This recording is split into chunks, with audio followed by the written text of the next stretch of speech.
Yeah, great. Awesome.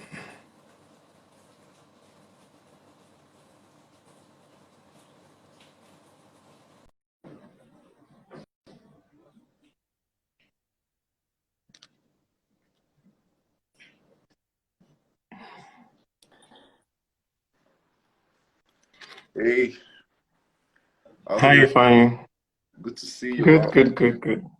Like, this is the first time I'm seeing you in like 5 years, 10 years. Yeah, I think so. Awesome. Awesome. All right. So, like I said earlier on, Mona is an amazing writer. Not only is he a writer, he's actually also a lecturer.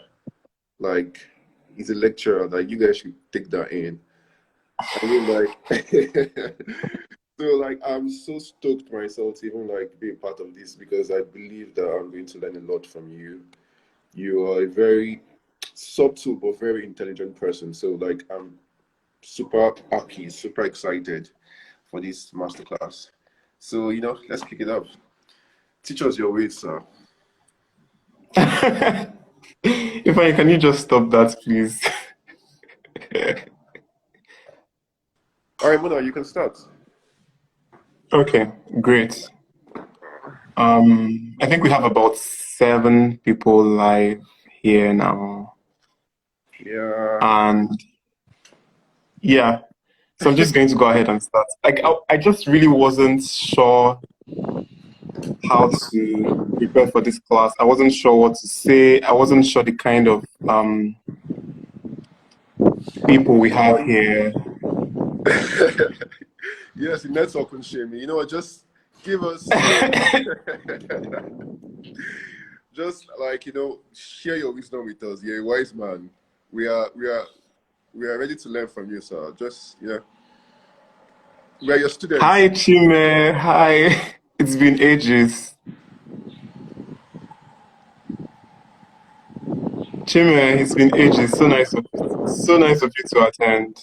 Good to see you here. Okay, so I'm just going to start because I have to finish this in 30 minutes. So I'd like the people here present to sort of indicate the kinds of writings they've done. So if you've written anything, what kinds of writing do you do? Do you write short stories? Do you write nonfiction?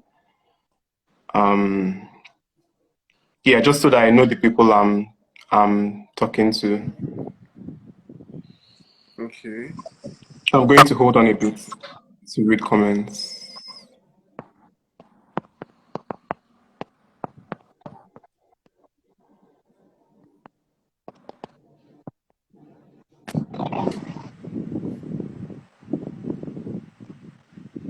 Poetry, short stories, essays. Okay.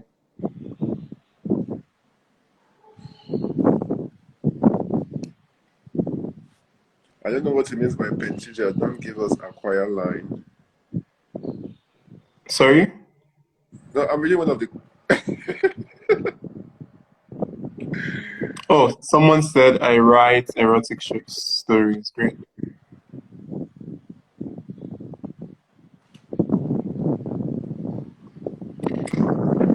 Short stories, articles, fiction novels. Okay.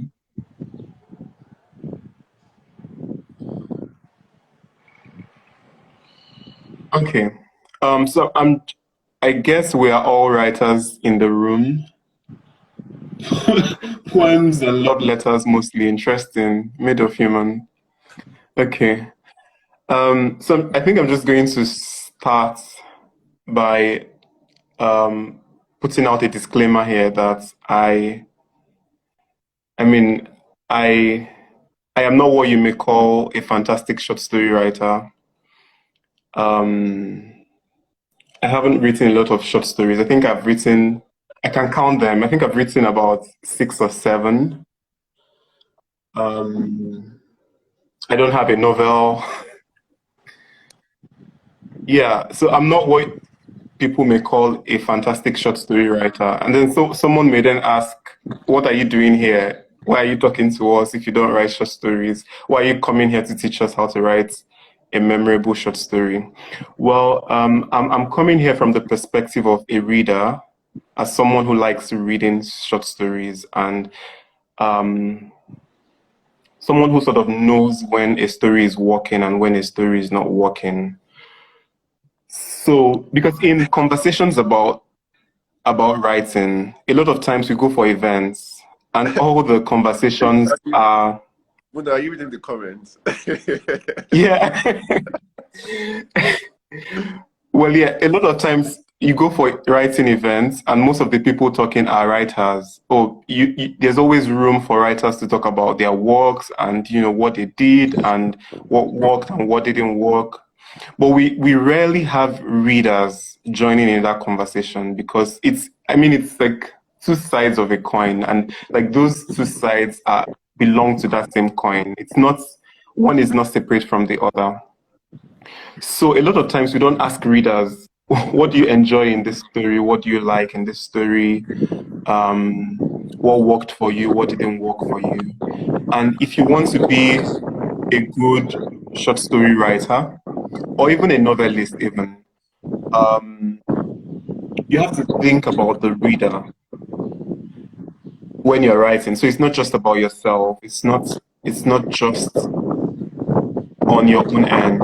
You need to think about what works for the reader, what they like, what made the story work, and what didn't make the story work. So I'm here today to talk about my experience as a reader because, as a reader who I like to think of myself as intelligent. As a reader who is intelligent, I sort of know when a story is working and when a story is not working, what makes it work and what doesn't make it work. So I'm going to talk about 4 things. Is it 4 or 5? 5 things that, help writers create memorable short stories. The first thing I'm going to talk about is conflicts. So I'm going to start with this because I think that conflict is one of the most important things. Yeah, someone is asking like a critical analyst. Right, yes. There's this essay I read in a book. It was a book chapter that talked about how to read like a writer. Because reading as a reader is different from reading as a writer, right? So when you're reading as like a writer, you're reading to like understand, why something worked and why something didn't work. What the writer was trying to do in the story, what they could have done better, things like that. So yes, reading like a critical analyst. So I'm going to talk about 5 things that help you create a memorable short story. And the first one, like I said earlier, is conflict. There's this story I read 5 years ago. It was about this woman who goes to cook for a church foundation laying ceremony. And there she discovers that the pastor of this church kills people, uses them for ritual, and then cooks the bodies of these people. That sounds like a Nollywood script. I read it in a short story, fine. So this woman discovered that the pastor cooks people, and then people eventually eat the bodies of these people without realizing that it's human beings that they're eating. And I remember just thinking, what the hell is going on in this story? What is this? That story won a prize, Writivism, in 2015. And I eventually won that prize 2 years later with my short story, Stolen Pieces. But I just couldn't stop thinking about that story and what happened in that story. I think it was about 3,000 words or 3,500 words. It wasn't so long. I just couldn't stop thinking about what happened in that story. What was the writer trying to do? What kind of journey was that? And I've taught it in my classes, in my writing classes. Students always marvel at it. What's going on in this story? Does this happen in real life? Is this what pastors really do? I usually don't know how to respond to that because I'm thinking that it could as well be reality. Who knows? We don't know. We don't know these things, right? It could be happening, right? Sure. Because a lot of times the things we see in movies and stories are somehow based on reality. So as much as they are your imagination, they are sort of figments of things we pick up from, things we observe daily, things that are close to us, from human beings that are close to us, and all whatnot. So yeah, we don't know. But the point I'm trying to make is that it's really important that your story has high stakes. There's something major that is happening in the story.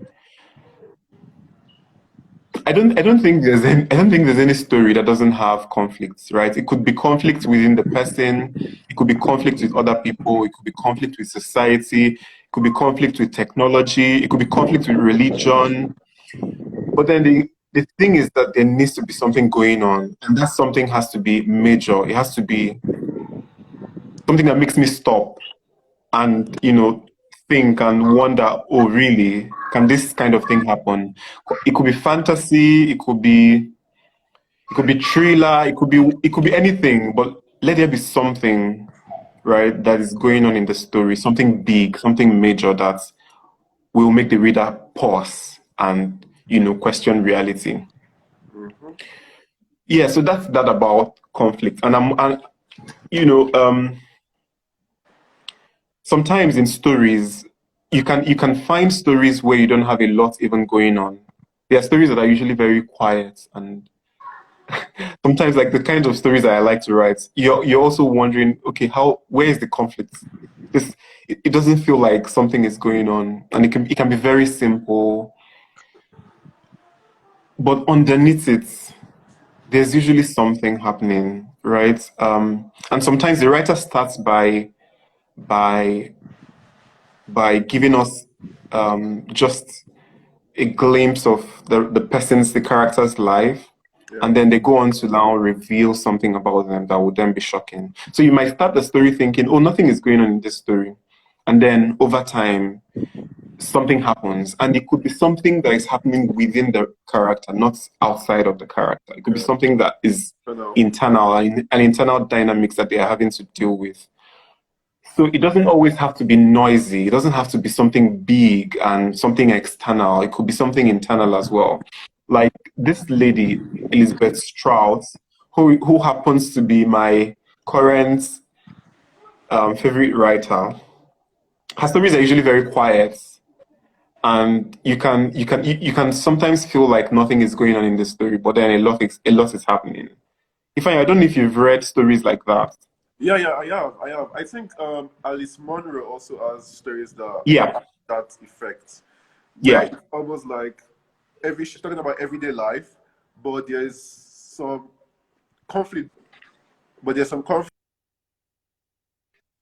brewing underneath the old story. So yeah, yeah, I totally get what you mean. yeah. So I also really love Alice Munro. Yeah, she's dope. I love her writing. It feels like um it's tender, yeah, and then it's also very quiet, as if nothing is happening. But then you start realizing that okay, these characters are actually dealing with a lot of things. Sure.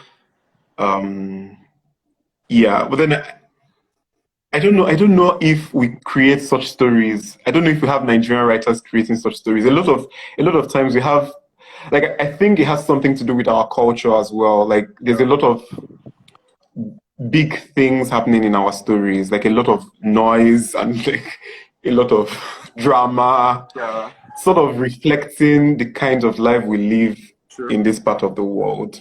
Sure. Okay, so I'm going to talk next about theme, which is very related to conflicts. So once you have that major thing that is happening in the story, and it's clear to you that this thing is major, there needs to be a theme running through the entire piece. Yeah. And theme is not subject. There's a difference between theme and subject. So a subject can be, oh, I'm writing about love, Mm-hmm. but that's not your theme. or I'm writing about motherhood, but that's not your theme, right? So the theme is like very specific and very peculiar to your story. It's something that is unique to your story, even though it's universal. It's something that is universal, something that a lot of people have addressed, maybe, but then there could be a different angle. So, for example, there's this story that won the Commonwealth Prize for Africa this year, Innocent Ilo, when a woman renounces motherhood. Um, one can think, oh, the theme is motherhood. It's just motherhood, or what it means to be a woman, but that's not the theme, right? Because the theme is what makes the work distinctive. For example, Innocence theme or major theme could be something like women bear a lot of burden in society and should be able to let go of some of them if they so desire, you know. So you see that is like a radical thought in a way, right? That women sort of have to deal with a lot in society. Mothers especially have to deal with a lot in society, and they should be free to let go of some of those things if possible. In that story, you see something like that story was so weird.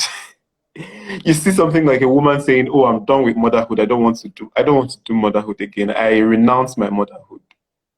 Wow. And it was such a refreshing thing to read because it's not something you have seen done a lot in a lot of stories. So Sure. while you need to have a conflict for the characters, there needs to be like It was a enough. unique theme that is universal in as well. So it's not just unique to your story, it's Mm-hmm. such that people can connect with it. So for example, Innocence theme could be,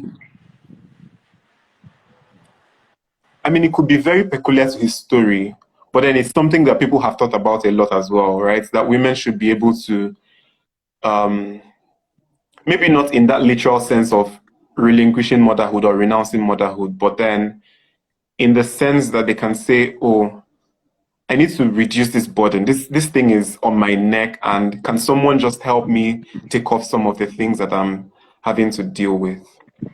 Mm. So, and this is something I find missing in a lot of stories, right? I've last year as administrator of a short story prize, I read I read up to 420 stories. There were 420 submissions within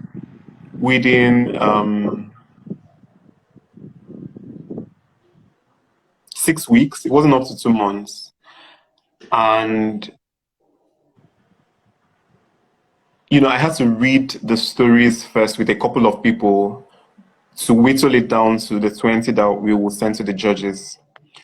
And I had to read.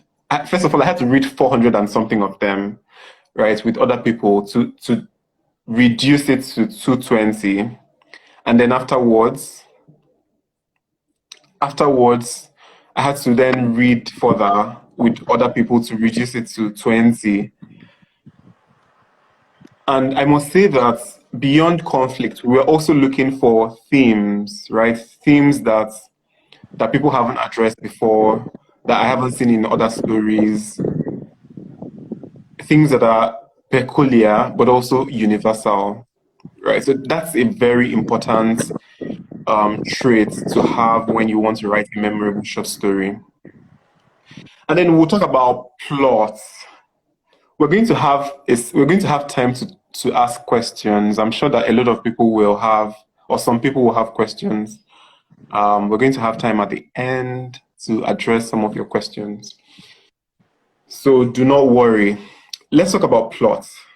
I'm sure like a lot of people know, like we've heard plots a lot of times. If you're a writer, you've heard plots countless times. You know what a plot is. Um, but yeah, when you're writing a short story, it's really important that you pay attention to the plot structure. I say this because the short story form is different from a novel. When you're writing a novel, you have all the time in the world to develop your story to like do the exposition and expose and explain or introduce your characters and their backgrounds and who they are. But then if you have 700 words, for example, it's not the same as when you have to work with 80,000 words. When I was trying to get into Farafina writing workshop, Farafina is the workshop that Chimamanda teaches every year. I was trying to get into it. I think I tried 3 times. I got in the third year in 2016. I've been trying. So when I was trying to, I've been trying for the past 10 years, and I've not gotten if you're lying. Like, but I've actually been trying for a while now. Yeah, so I tried twice, and then the third time I got in, and it was in 2016. And usually you have to write a short story of 700 words. And I mean, it could sound very simplistic. It could be like, oh, I just have to write a short story in 700 words. But a lot of thinking has to go into, I mean, you know the story idea, you know your story, you know what you want to write about. But then a lot of thinking needs to go into how you're going to structure that piece, right? How you're going to start, how you're going to end. A lot of thoughts definitely needs to go into that. And so there are different strategies. When I'm teaching writing, for example, I usually expose my students to a lot of things, a lot of plot structures like hero's journey, Freytag's pyramid. There's one they call Kishotenketsu. There's episodic plots. There's also when you want to like just get into the action, which is what a lot of short stories use. Like just get into the story. Yeah. That is called media res. Yeah, but so I think what works best for short stories is media res or Freytag's pyramid. And so Freytag's pyramid is when this is something we already do probably a lot of times without even realizing that we do that. Freytag's pyramid is when you start off with an exposition. So you start off with an inciting incident. Yeah. So the exposition usually comes with an inciting incident. Something has to happen that will set off the entire story. Yeah. Say for example, there's this story I read 4 or 5 years ago. Let's Tell the Story Properly by Jennifer Makumbi, who won the Commonwealth Prize. So what the inciting incident in the story was that Nnam's husband died, right? So if the man didn't die, a lot of things that eventually happened in the story won't have happened. So Nnam's husband died, and then things started happening. So that's your inciting incident. Yeah. And then you keep rising. So there's a rising action. So you keep building up suspense until you get to the climax, and then there's falling action, and then you resolve the story, the resolution. So it's like a pyramid. That's why it's called Freytag's pyramid. Somebody said Ifeanyi has not been jotting down. I'm going to save the video, so I can always come back to it. Yeah. So the Freytag's pyramid is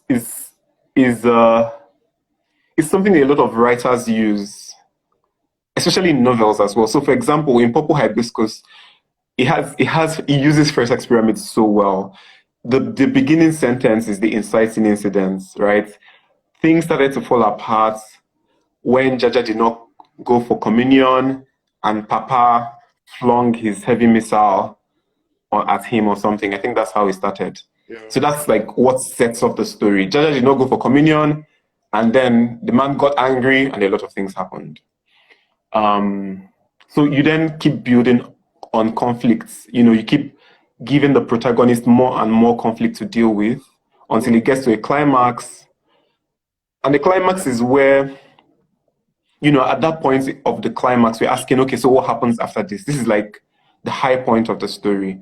In Let's Tell the Story Properly, the climax was, her husband died, which set off a set of events. She had to go for the burial, and then she goes for the burial, and then she discovers that the man married another wife, had other children, and that all the money that they were sending home together, the man was using it to like take care of this other family that was in this other location. I think that's a typical Nigerian story. Does it happen in Nigeria? It does, yeah. I mean, you hear stories about that happening, people doing that. I mean, I don't want to call it a particular tribe that is fond of that, but yeah. Okay, well, so that's what happens in this story. That's what happens in this story, and at that point, we're asking, okay, so how will this conflict be resolved? What's going to happen after this, right? She discovers this thing. What's going to happen then? That's your climax. At that point where she discovers that thing, and then the story starts to go down the pyramid, and it gets resolved.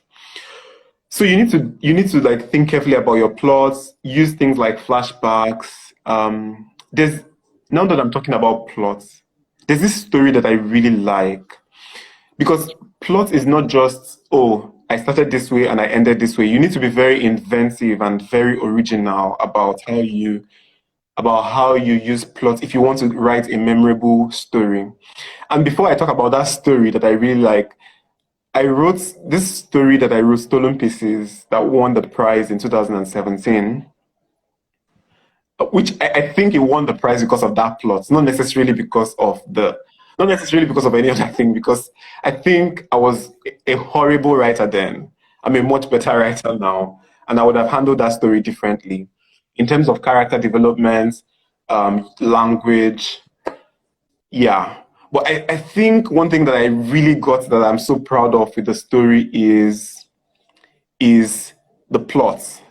Right, that's something I haven't seen a lot in short stories, episodic plots, where, this character, there are so many stories inside one story, right? This character experiences many stories in one story, and there's that thread connecting all of them. Mm-hmm. And so like each story is complete in itself. Each story in that one story is complete in itself.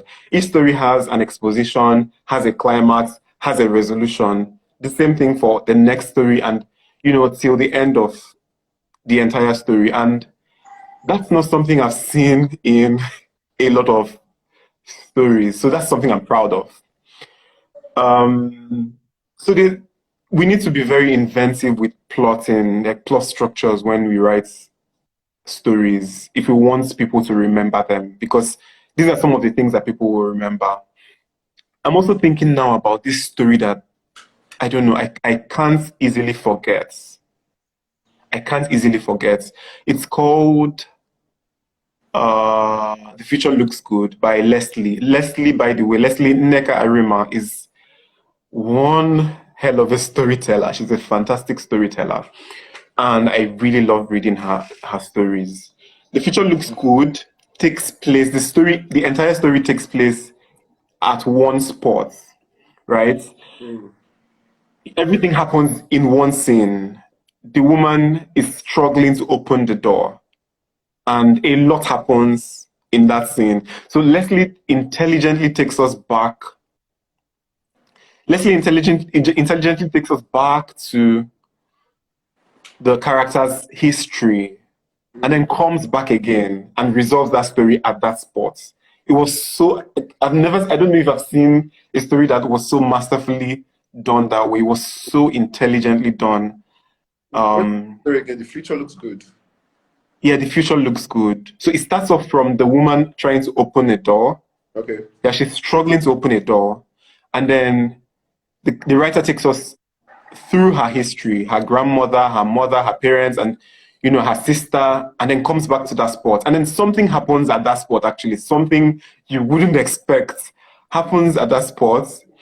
And so it's almost like the writer took us away so that we don't expect what's going on. And, we're immersed in this family history. And then we come back to that spot, and then something just happens. And you're like, what? What did I just read? So beyond the language, you have to admire how the writer structured the story, the plot of the story. So it's really important to think about inventive plots. How can you arrange a story in a way that it hasn't been done before, so that it's not just beginning, middle, and end, right? Maybe you use flashbacks, you use what we call non-linear narrative techniques. Non-linear is when it doesn't move from beginning to the end straightforward. It like goes back in time and comes back, and there's a back and forth and all of that time movements. So use a lot of non-linear narration, but then do it intelligently, because people struggle a lot with non-linear. There's a tendency to mix up tenses and confuse the reader when you do non-linear. So just handle it carefully. Another thing is character. Of course, you need to create memorable characters. Characters that are alive on the page, that people just don't stop thinking about.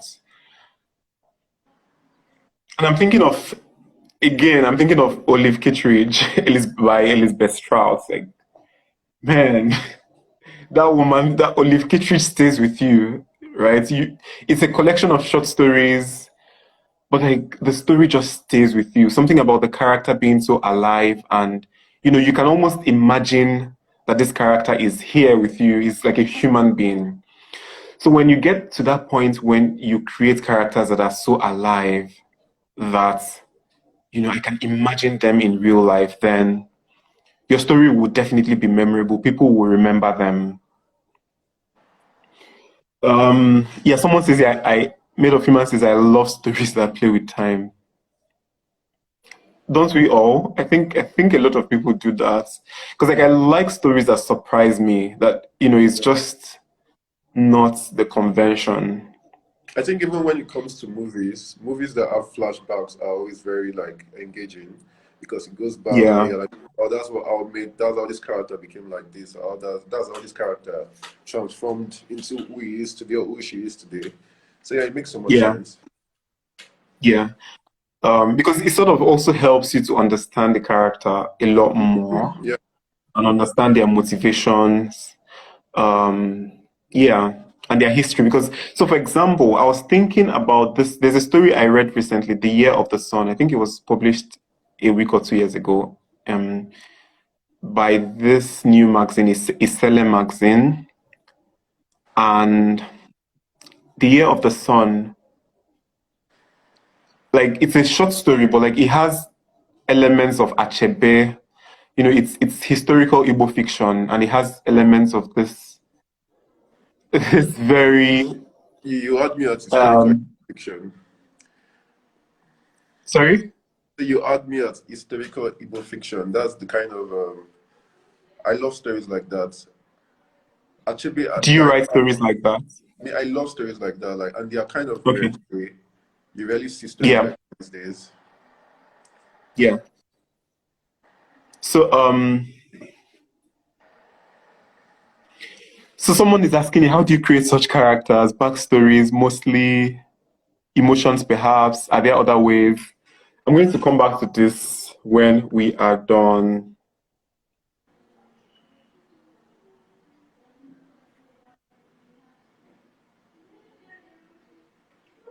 Okay, yeah. So that story, what I was even saying about that historical Igbo fiction, it's called The Year of the Sun. What I was saying about that, God, I'm getting questions and I'm getting distracted. Do you only focus on African fiction? I'm going to come back to this question. Ngo B. I'm going to come back to this question.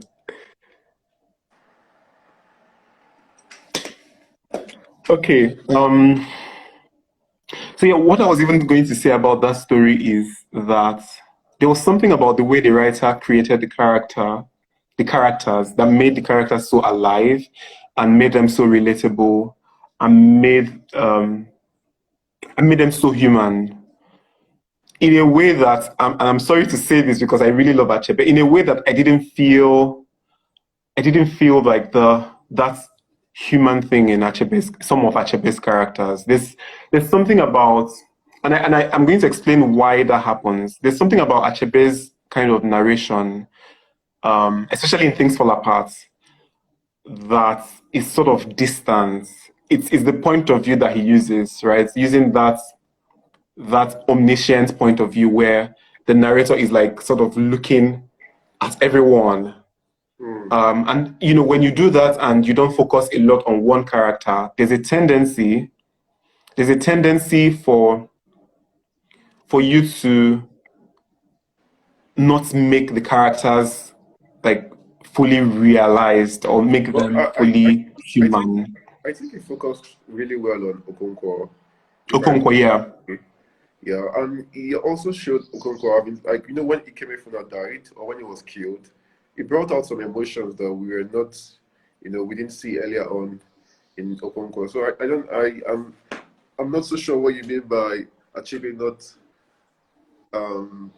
being a very good writer in that perspective of like realizing or developing his characters.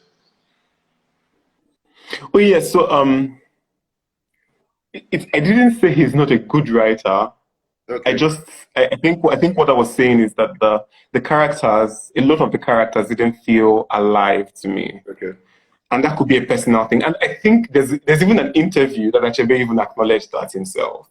Right? Wow. He said that, I think it's that interview with Wole Soyinka that he did in 1964 or 67, I'm not sure. But like, where he was saying that that he's working a lot more on how to develop characters and make them, come fully alive. Because and it's not his fault. It's not his fault. There's something about omniscient point of view. It's the technique. There's something about omniscient point of view that distances so someone else is saying omniscient view can be limiting. That distances the reader from the characters. There's something about the omniscient because you're looking at everybody, almost everybody, right? And there's a tendency to to not make the characters so alive, right? So Achebe, Okonkwo, all the other characters, Ikemefuna. For example, Ikemefuna, I feel like a lot more could have been done with Ikemefuna, right? A lot more could have been done with that character Ikemefuna. But then it's almost like, okay, I'm just telling you this about this guy. And there's a limit to how much information you get to know about him, about his history, about what he's thinking, about like someone who has been deemed an ill-fated lad. From the very moment we were introduced to Ikemefuna, we were told that this ill-fated lad, right, and someone who is is a core character in the story. Yeah, would have benefited from knowing a lot more about this character, but and that's not his fault. It's the point of view. So even if you're using omniscient point of view, it's also important to try and limit it to there's this story I read by Leslie Arima. It's called Glory. It starts off with an omniscient point of view, and then for like the first 3 paragraphs or so, it was an omniscient point of view. And then from the rest of the story, from the 4th paragraph to the end, it was a limited point of view, very limited and focused on the focal character. And I thought that was, very skillfully done, because it's not easy to combine different points of views. I've had a lot of questions. Someone is saying here, I wanted to know from Ikemefuna's POV on fitting in. Yeah, exactly. So I've had questions in some of my classes about, can you combine all the 3 points of views when you're writing? Because there are a couple of, there's the first person point of view, there's the second person, there's a third person. Even the first person point of view can be first person singular and first person plural. I've seen a story narrated from first person plural point of view, where the narrator is like a group of people. We are like, so for example, in Wanderlust, where did I read the story? I think I read it in the Sun Magazine. And there's also All Our Lives by Tochukwu Emmanuel Okafor, that combines different characters. So the story is narrated from the perspective of we. But then the first person focal character, for example, the first person protagonist is like a very common point of view. And if you want to write a memorable short story, you need to think outside the box, right? That's what it is about. So for example, can you narrate the story from the point of view of a witness? Or, hi, TJ. TJ. So as someone who is trying to do something different, can you tell the story from the point of view of a witness, right? Can you narrate the story from a first person witness and not necessarily the first person protagonist? And there's also the first person reteller. So for example, someone else told you the story and you are trying to retell that story that someone else told you. So we need to be inventive around all of that. Yeah, I think I'm just going to stop because I've gone on and on and on and on and on, and I'd like to get a few questions before we call it a day. All right. So, if you have any questions, please just type it out in the comment section, and Munachim will use his wisdom to answer them. I think some people asked questions earlier. Yeah, I have two questions here. The first one is, how do we create memorable characters? Like, how do we create characters that stay with us? Beyond giving them emotions and yeah. And I'm thinking, I don't know. I think it's just by paying attention to the world, right? And picking up attributes about people. So not just emotions, but let us see this character in their humanness, in their humanity, and their weaknesses, their strengths. Let's see different dimensions of this character. There's this thing we learned in literature classes when we were in secondary school: flat characters, stock characters, round characters, static characters. You need to like create round characters that have a lot of attributes, right? A lot of distinctive attributes. And then I'm also thinking about creating characters that are not. I think that's what stops me from writing a lot of stories these days, because I have story ideas and I just drop them because I don't think there's something different about this character. I want like a character that is quirky, like a character that is just, that is very different in like a lot of ways, and the difference just strikes you. CJ is asking here, how do you know when a story you are writing has ended? Oh my God. That's a big question. I'm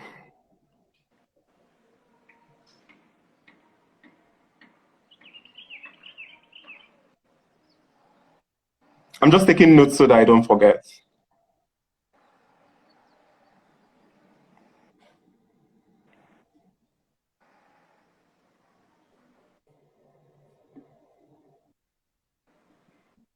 So yeah, I think that will be that on that question. There was another question about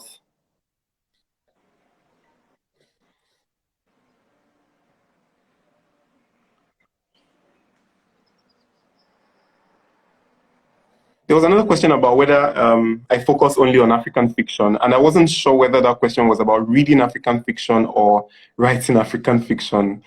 If it's about reading, I don't read only African fiction. Of course, I read like a lot of things, different things. I mentioned during the course of this Instagram live that I mentioned Elizabeth Strout, I think, and then Yeah, she just said both right now. Okay, both. Yeah. So I read African fiction and non-African fiction, but then I also I don't write anything that is not African, because I haven't left this continent ever in my life. And so like I don't understand the sensibilities of other people. Like, I mean, I could learn a lot more about them by reading more or watching movies, but I write more about people that are close to me, that I understand. Yeah. And I think that's usually advisable. So before you delve into writing about people, you need to like really know them and understand them. And yeah. So yes, I hope that answers that question. Ngobi. Then I'm going to answer now CJ's question about how do you know when a story has ended? I don't even know how to answer that question, please. How do you know when a story has ended while I think about it? I I think you know when a story has ended when the conflict has been resolved, I think. Because I remember you mentioned something about conflict. So when the conflict is resolved, especially when you have a word limit, then I think it's best you end the story then. To be, I mean, that's my own point of view on that. Yeah. I really agree. I agree with that. So when the conflict has been resolved, but then also sometimes there are some stories that the conflict is not resolved, and that's the end of the story, right? And you know, there could also be the thing of having a major conflict and then minor conflicts. So like the major conflicts may be resolved, and then some of the minor conflicts may not be resolved. So for example, people still keep asking So people are Chimamanda, actually giving answers. where is Kainene? Even you were saying something. No, I was like, there are some intelligent answers here. When you get tired of spinning, Yeah. I mean, yeah, and when your main character dies, you know. And there's also the school of thought that your story ends at the point where your narrator stops seeing the story. Like, so like a lot of times, you know, when you're writing a story in a third person point of view, third person limited, for example, omniscience, it's someone else that is narrating the story, not necessarily you, the writer. And yeah, so it gets to a point where the narrator, like it is the narrator that decides this is where the story ends, not necessarily you, the Yeah. writer. It's the narrator who probably stops seeing, you know, the what they can't see any more than what they have. This is where I stopped. This is the point that the story resolved for me, right? So that could also be a perspective. I hope that answers CJ's question. I don't know. Someone asked earlier, what would you change about your favorite character? That's a deep one. Yeah, like does this have to do with a favorite character in my story, or a favorite character that I've read? I've read about. If it's a favorite character in my story, then definitely. So let me even say something. There's this story that won the prize 3 years ago. I went back to that story and I started imagining the character as a different person, someone who is So angrier. I think you should say what the story is about first, and then you tell us how you change your Okay. your Okay. character.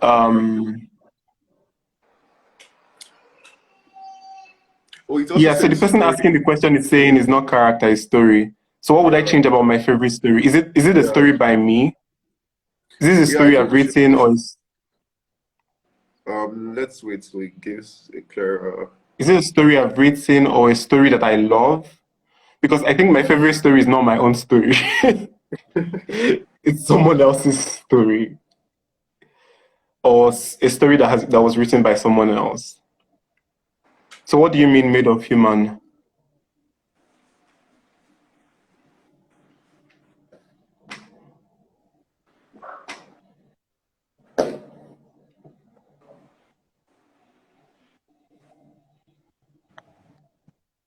Okay, while we wait for that, someone is asking, where do you draw the line between narrating what you've been told and coming up with fiction? Oh my God, this is a question that comes up a lot of times.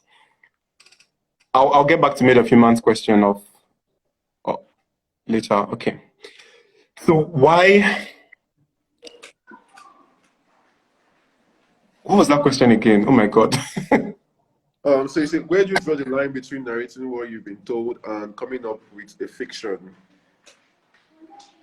So, like, I think she means, how do you merge storytelling in the sense of reality and fiction? Oh yeah. So I think this is a very ethical question as well, because there's when people are telling you stories, they're not necessarily telling you stories so that you go and write about them. So in using details about people that we know or about stories that we've been told, we need to be very careful, respectful as well. And even if we eventually like weave them into our stories, we need to seek permission, right? Talk to the person if possible, especially if you've used a lot of details. Yeah. But then if it's like, I think that will come in a lot if you are creating characters, right? So you could create this character that is a confluence of a lot of people that you know, and from conversations that you've had, you could use dialogues that you can invent your own dialogues, but you already know the skeleton of the story, or you already know the skeleton of what you've been told. Then use your own dialogues, and then also make sure that it ends differently, right? Or that you do something different. Like, of course, you have to do the plot structure doesn't have to be exactly the same as what you've been told. So the story could end differently, and that's when it becomes fiction. It could have a lot of it will have a lot of other characters, of course. Um, yeah, then you invent dialogues, invent setting. So yeah, there's a lot of invention that will have to go into the story to make it fiction.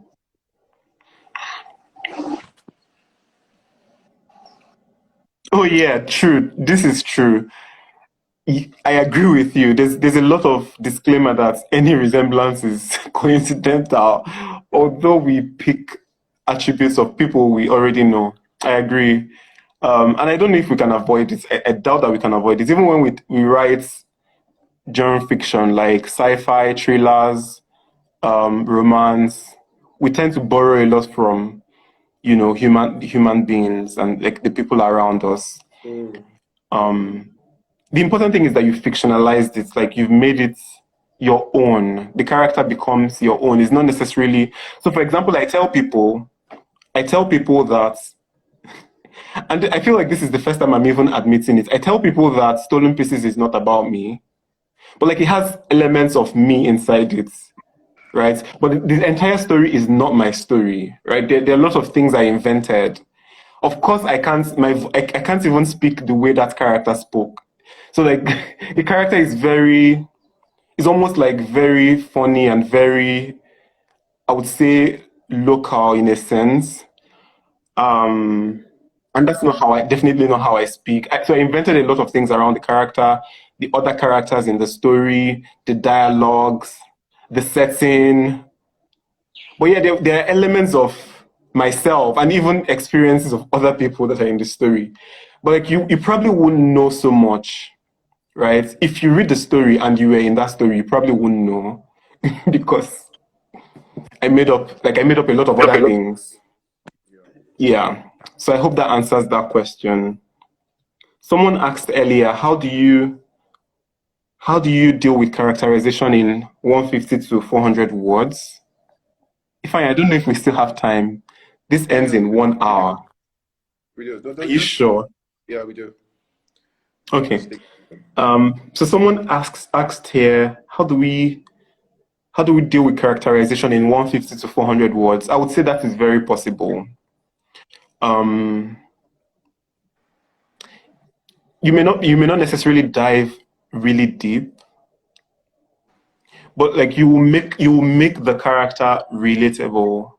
Mm. And I will say for example, there's a recent story by Irene Zeifa Kando on Isele Magazine. It's called Nnabuike, and it's like a very short story. I don't know if it's up to 400 words even, but um there's a way that he uses language, right? And then there's something about the point of view that makes the character so alive and so relatable in such a very short space, right? We know the character's fears, we know the character's thoughts about or politics or what they're thinking about things or how they're experiencing the world. Yeah, we also know what they're feeling, right? Because you have to do a lot to show us what the character is feeling, what they are thinking, not just what they are saying and how they are reacting to things, but like what's going on inside them. And that can be done in 150 to 400 words. So I would say do a lot more with showing us what the character is thinking and feeling. And I would say also show more than you tell, right? This is something we've heard a lot of times. The difference between showing and telling. Show more than you tell. So instead of saying this character was sad, why don't you show us how that character who was sad reacted to a particular situation? So lay in bed all day, describe their emotions, describe what they did at that time that they were sad, instead of just saying the character was sad. So there's a lot you can do in a short time, and that would be very possible if you focus a lot more on the internal dynamics of the character, what's going on in his head or her head or their head.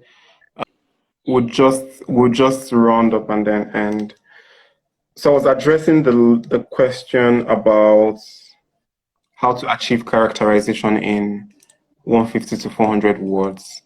And I think it's also important that I mention here that when you have 150 to 400 words, you should try as much as possible not to bring in a lot of characters so that you can give the few ones that are in the story some space, because it would be, I don't know, it would take up a lot of space if you're introducing a lot of characters in this story in 400 words. So just focus on one or two characters and let us see more of them and what their journey is. And I think this is something I didn't say, and I'm wondering how I forgot to say this, that it's really important that your character is dynamic, right? We learned this thing in secondary school literature where we talked about static characters and dynamic characters and round characters and flat characters. So it's really important when you're writing short stories to have characters that are dynamic, in the sense that the characters need to have changed over the course of the story or learned something new about themselves or about the world. Like something needs to have happened to the character by the end of the story. That's how you create a memorable short story. Because if this character is just static and they haven't changed over the course of the story, or they haven't learned something new about themselves or about the world, then I wonder what exactly the point of the story is. So while thinking about how to achieve characterization in 400 words, have it in mind that you need to let your character go through a journey in that short time, right? They don't necessarily need to have like this monumental change or something so very big. It could be something as little as a realization, for example, or understanding something that they didn't know before about themselves or about the world, like understanding that they are afraid about life or afraid of people. I read this short story. I gave my students an assignment. It was supposed to be a short story in 600 words. And I mean, the story started off like very normally. There's a girl walking at night in the dark, and there's someone following her, and she's afraid that this person probably wants to harass her, and then she starts screaming, right? And she starts screaming, such that the whole neighborhood is awake, and the guy just walks past her. And in that moment, she's just like, was this guy really following me to harass me, or was the guy just walking by himself, or so there's like a realization, or like an awakening or something, like, oh wow. And I mean, that story just took me on a different route. I was expecting that, okay, something will happen, but then nothing happened, and that's how the story ended. And I thought it was a really good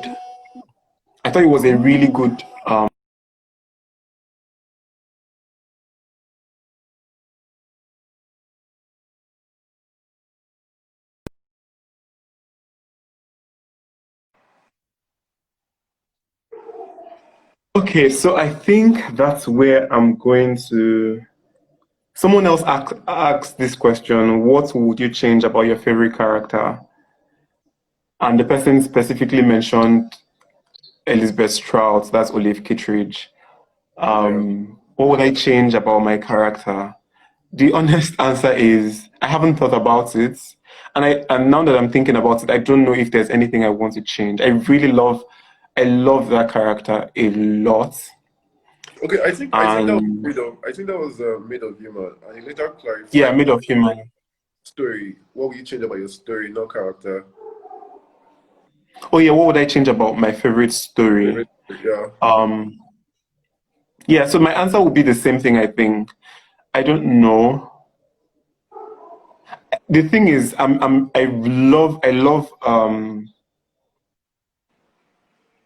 love, so my favorite story in that collection, Olive Kittredge's, my favorite story is The Piano Player, I think. And yeah, I just love how calm and gentle, and it's very rare to see stories like this. Like it's it's the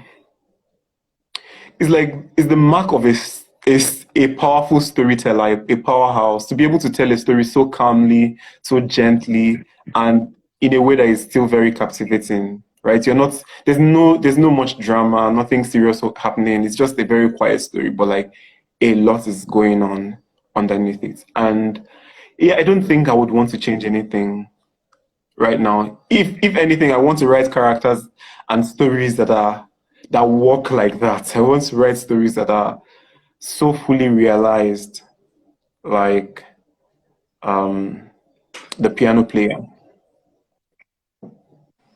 And with that, I think I've addressed all the questions I have. If you have any other question, I think maybe reach out to Penthusia. How do you pronounce the name of this Penthusia Media. organization?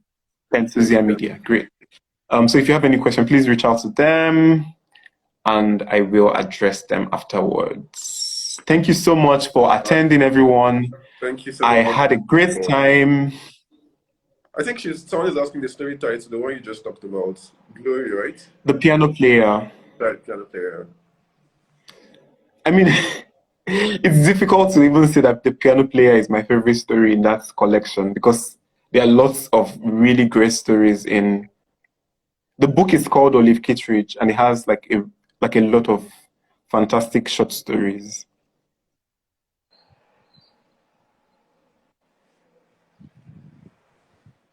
Yeah, Ngobi, thank you so much. Thank you for attending. We won't be here without the audience, so thank you. Yeah, thank you so much, Mona. And we're also going to have another masterclass by the end of this month. So we'll definitely pass the information across on our page, Penthusia Media official page. So Mona, thank you once again. It's been a wonderful experience, man. Thank you. All right, so I think you can end it from your side. Okay, thank you. All right, Thank you thanks. for inviting me. Fine, thank you so much. My utmost pleasure. Yeah. Bye, everyone. All right. Take care.